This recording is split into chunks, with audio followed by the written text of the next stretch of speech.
Alright, welcome to the 28th episode. This is going to be kind of a curveball.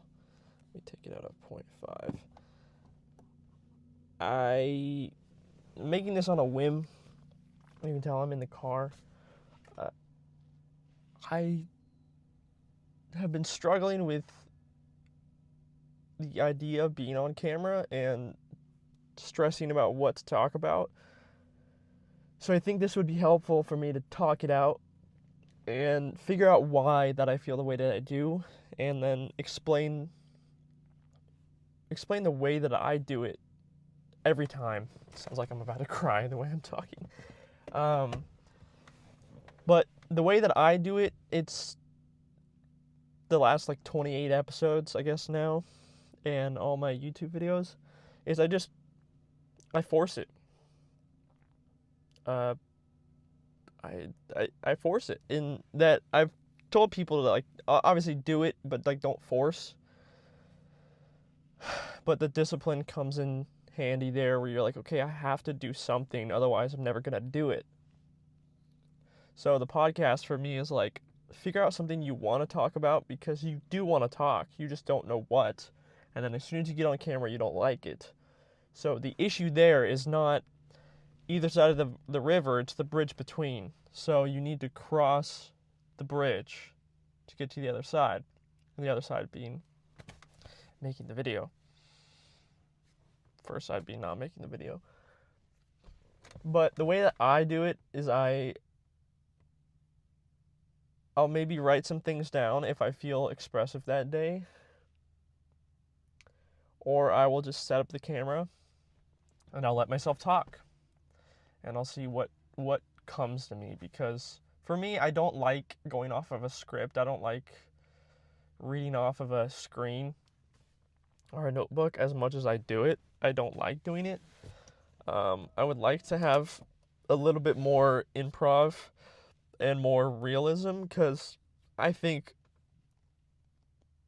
most of what I say off a whim is a little bit funnier and more meaningful to me than the stuff I write down. So just based on that, I've been struggling with being my true self, not just in front of other people, but in front of, I don't know what it is. Here's Will again, the security guy. How you doing? Good. We've met. Yes, we have. Over there? Over there in the field, yeah. You were doing what were you doing, a project, or you doing Yeah, a podcast. Oh, that's what. Yes, and I'm doing it again. I'm actually doing it right now. Yeah. Oh, okay. I don't mean. No, you're fine. What is the other officer's name? The taller dude. Really tall. Really tall. Basketball player tall. Yeah, he's older. Yeah, he's a former Canadian NBA stuff, professional. Yeah. I don't know if you knew that, but yeah, what about him? His name's Greg. Yeah. Yeah. He works evenings, I think. Okay. Yeah, I met him, Yeah. and I was stuck here once. Oh, were you? Yeah, because your car wasn't working, or what? no, the train came through. Oh yeah. And I wasn't able to move. So he tried to get me to go through the maintenance. It was just Sorry about stop. that. No, man. you're Didn't good. mean to mess your No, you're good. But I wasn't able to go to the maintenance path because I'm too low. And he's like, if I were you, I wouldn't drive it through there, because there's just too much dirt. Oh, And no. yeah, but so I had to Yeah, totally too short. I had to wait there for an hour and a half, and then I just drove away. It's actually pretty good. Anyway, good to see you. I'll Yeah. get you back to it. Yeah, it was good to see you, and thanks for checking in on me. Yeah. That's one of the security guards, dude. He's always so nice to me. What a lovely guy. Back to what I was saying. Just trying to figure out what works for me and being my authentic self. I struggle enough in real life with the issue. So I'm thinking to myself, obviously exposure therapy, just doing it more, trying to figure out the person that I am when I'm with myself. I'm dude, my voice sounds exactly how I want it to. My jokes sound how I want to. I don't stutter on my words. Everything feels perfect. But then, just out of nowhere, I'm like, this doesn't feel like me. I feel like I'm just listening and I'm trying to be someone that I'm not. And, that's a struggle in itself. Trying to make sure my mic is still connected. That's a struggle in itself, and then I do it on camera. And you're like, this is so much more difficult because I'm like, I have the chance to change my tone, the chance to rehearse, chance to do whatever I want to make it sound the way that I want, and I still don't do it right. So that's why I'm pretty harsh on myself. I think that dude's name is Will. I don't remember. He told me his name. Maybe I'll go back and watch it. But that dude stopped me before during one of my podcasts. I don't remember if I was filming when I said it last, but I kind of lied to him and said this was a project for my dad, which is true. But it's more for me than anything. I'm gonna keep this door open, get better lighting in here. But that exposure therapy is great because he just likes to talk, and I'm embarrassed to say that I'm filming something because I'm like, he's probably like, oh, this kid's super important or something, but that's why I lied and used my dad as a cop-out. But the more that I think about it, I'm like, he didn't care. I was sitting there talking to him, he didn't care. He's such a nice guy. I've been trying to do that a lot lately, is just expose myself to situations that my therapist put this in perspective.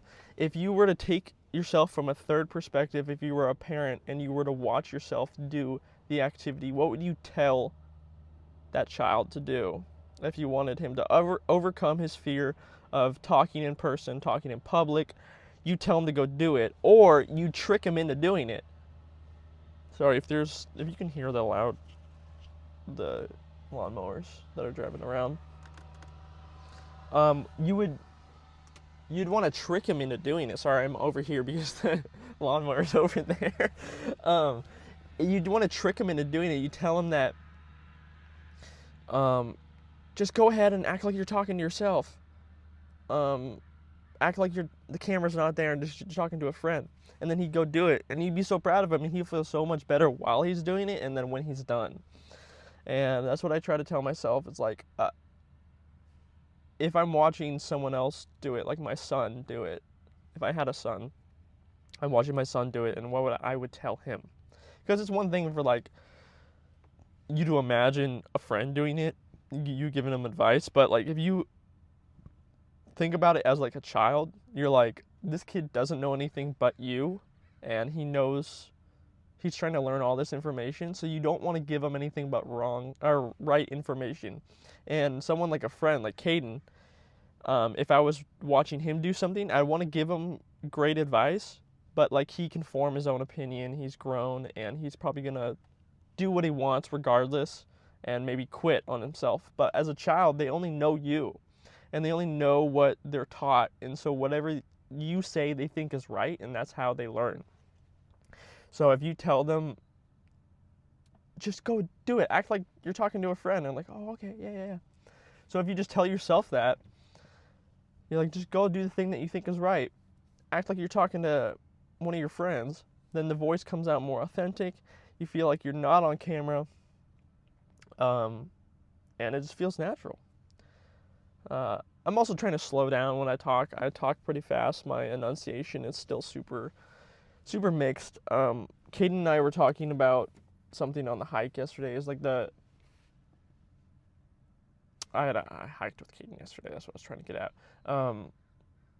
We were talking about YouTubers and how they feel. Some of them feel like fake personality for videos, and that's not common or not new news by any means. There's just always a bunch of brand new car YouTubers popping up out of nowhere that there's just, I don't want to name drop, but I'm not popular, so I'm just going to. His name is That Man Derek, and he seems like a nice guy, but it feels like he's on Instagram just like talking really loud and like in your face for views, and oh my god. It's like when I was a kid, that stuff used to be like entertaining, but now it's like, okay, it's kind of annoying. So we compare him to someone like Adam LZ, which is another car YouTuber. He's much more calm, and the way I describe him is he's like, the way he talks and the way he just talks about his cars and the tone he uses, it sounds like he's not filming. It sounds like he's just telling you about something. You know, something that he likes about his GT3, something he's fixing on his, S15 or his S14, or his actual opinion, and he's not trying to do something for, oh my God, like TJ Hunt even. Like, I know I'm dropping a bunch of car YouTubers, but all these car YouTubers, there's some that, like, in every category, they'll kind of have this fake persona and be like, oh my God, my GT3's exhaust sounds insane. And then there's people like Adam Elzy that just, oh yeah, I got this new exhaust that I really like for the car. It really brings out the sound. I really like it. And then he'll just start like talking and making jokes, and it's like, it feels more authentic. I hate talking about it because it sounds like I'm putting him on a pedestal. But you can really apply that to any other genre of YouTube. It's not just him. Like,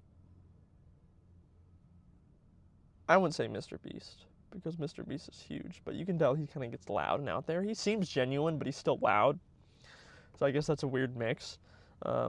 He's loud because he wants the views to make the money to donate and give to people, but he also seems pretty genuine. Seems like he does it for himself, or for others. Sorry, not himself.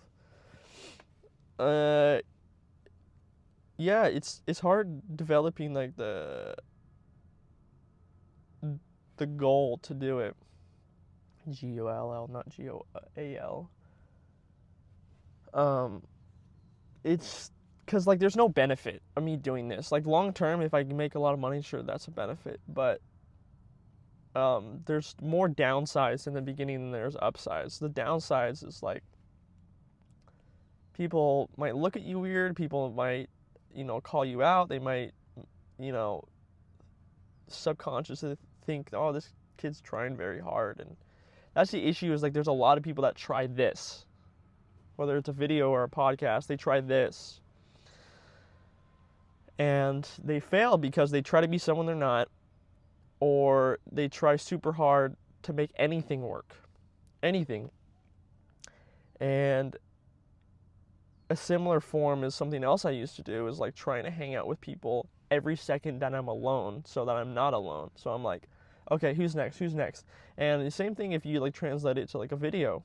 You're like, okay, I need to film. What's next? What can I film? What's next? I don't care what it is. And like you have to find that weird balance between that and then like not filming at all. Because like the not filming at all until you have an idea is like you'll never get anything done. And then filming everything that you can think of is also can be bad. So like finding the balance and being like, okay, I'm going to make sure I have a schedule. I'm going to try to figure out something that I would be proud of and that I can film. So stuff like that is like finding a balance would pretty much solve everything. It's all about balance. It's really all about balance. I went to a therapist a couple days ago. That was pretty interesting. Helping me get a lot more clarity. I was driving in an area that I'm usually not. It's just kind of far from my house. And I'm like, it's been 3 years. And I had no reason to go. I was like, I don't know why I want to. I don't have anything weighing on me heavily. So I just texted him and I said, do you have any appointments available? And he randomly texted me while I was driving home and said, I have one available at 4 o'clock. And he texted me at 3:15. And I was like, I'm going to turn around. So I turned around and I sat and I waited for a bit until 4 o'clock. That therapy helped a lot, but therapy's a great thing. I went to therapy. Therapy's amazing. Yeah. Oh, yeah. I also filmed a video because I've been telling myself I would for a while. So I made an introduction to this car. I love this car, obviously. Obviously, I love this car. But I made an introduction to it, made a bunch of panning shots and like just showing the details of the car, and I did a voiceover. I definitely rushed it a little bit. The first 2.5 minutes, I felt very nervous and anxious about it while I was doing the voiceover. And when I was I was recording the voiceover, I was like, I hate all of this. I don't know what to say. I'm like stumbling on my words. It was like 1 a.m. when I was recording it. And then the last 2 minutes, I just started talking and I just kept talking. And I was so comfortable in that last like 2 minutes. And I'm like, I wanted to re-record it, but I think make it exist and then fix it later is a better way to look at it, because then you could just, kind of pump it out and you don't have to make everything perfect. Just getting the momentum is the idea. So trying to perfect it while I'm making the momentum is probably not a good idea. Even if I go as far as saying just fix one thing every video you make, like slight change. Next video, next video, next video. So, yeah, I felt great about that. It's so far like 112, 120 views after like a day or 2 days. I don't expect it to go crazy or anything. I just want momentum. Now I'm trying to like scheme of the next video I do, because that one felt authentic to me. I'm like, I can walk around my car. I know there's so many things I can talk about my car. I want to make a more in-depth one with better recordings. So basically redo it, but make it longer, more recordings, what I like about it, more sound clips, more like planned stuff. But the voiceover thing works pretty well. I almost like that more than like holding the camera and talking and walking around the car. But that being said, I don't want to go in that direction for the rest of my career. I don't want to just do car voiceovers. It's cool though. I just want to talk about whatever I think is cool. And the dream life is to do exactly what Ryan Trahan is doing, because currently he's doing like 50 Airbnbs in 50 days to raise money for St. Jude's, which I think is super sick. He's at 16 days. And he's already raised like 1.4 million, which is crazy. $1.4 million, that is. But he's living that perfect life where he's like charismatic, he's funny, he knows how to film all these videos because he's just tried and put himself out there. And he says he's socially awkward, but he does not act like it at all. Great YouTuber, super authentic.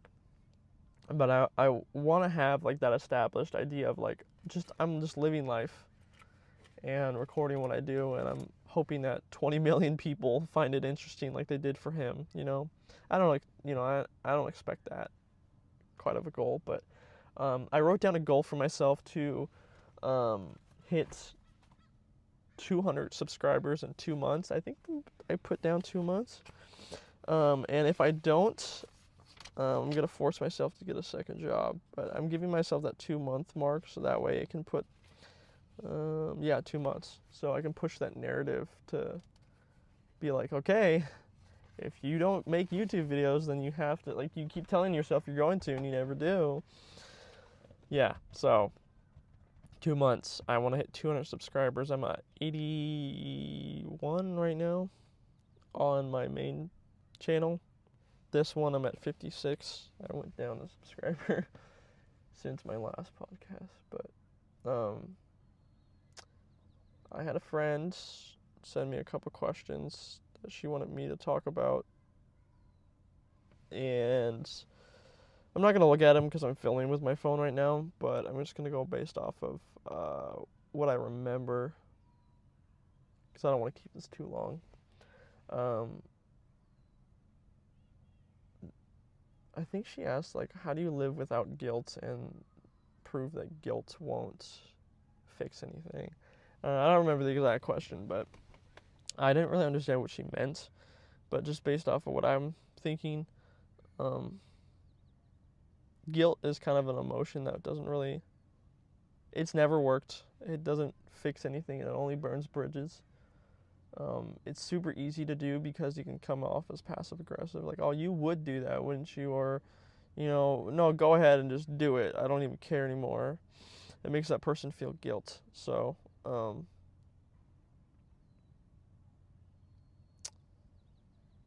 guilt can come out of a lot of ways, though. Like, it can come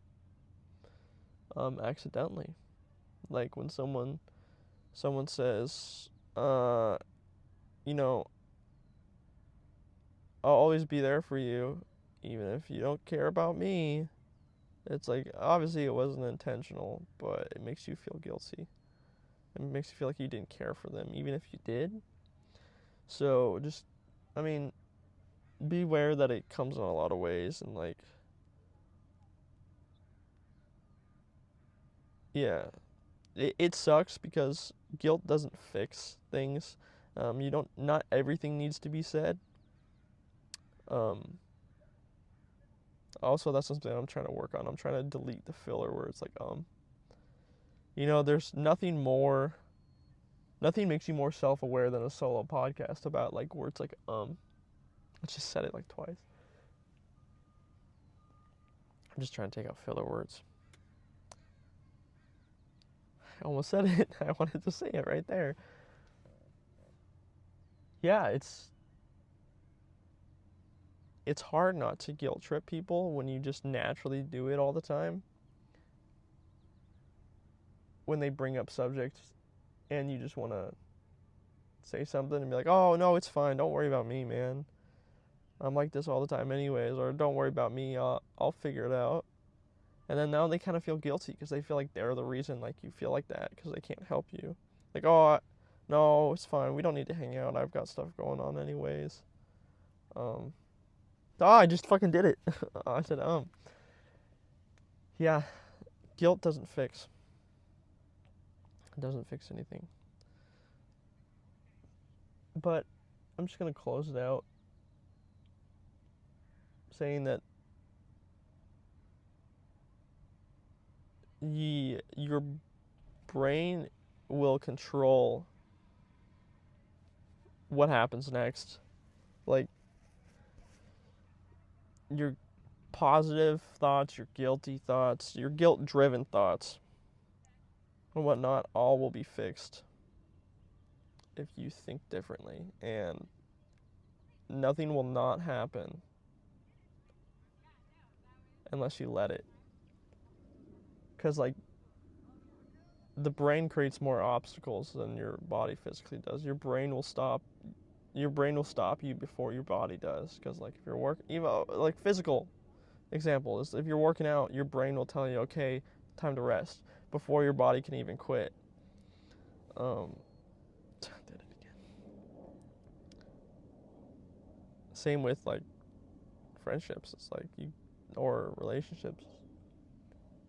Your brain is telling you all these bad things, all these negative outlooks, and that will happen before the bad actually is happening. Like, your brain will tell you today's bad, you're in a bad mood, everything sucks. You're like, okay, but in reality you've just sat at home and haven't done much today. You don't have a reason to be upset. Your brain's just telling you that. So